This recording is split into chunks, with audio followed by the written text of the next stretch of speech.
भांजियां और वो माएं जिन्होंने तुमको दूध पिलाया हो, और रिजाई बहनें और सासें हराम कर दी गई हैं।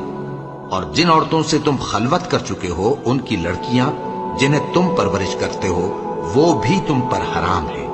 हाँ, अगर उनके साथ तुमने खलवत न की हो तो उनकी लड़कियों के साथ निकाह कर लेने में तुम पर कुछ गुनाह नहीं।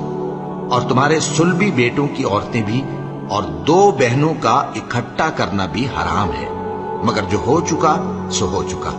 बेशक अल्लाह बख्शने वाला है, बड़ा मेहरबान है। और शौहर वाली औरतें भी तुम पर हराम हैं, मगर वो जो कैद होकर बांदियों के तौर पर तुम्हारे कब्जे में आ जाएं। ये हुक्म अल्लाह ने तुमको लिख दिया है, और इन मुहर्रमात के सिवा दूसरी औरतें तुमको हलाल हैं, इस तरह से कि माल खर्च करके उनसे निकाह कर लो, बशर्ते के निकाह से मकसूद इफ्फत कायम रखना हो, न कि शहवत परस्ती। तो जिन औरतों से तुम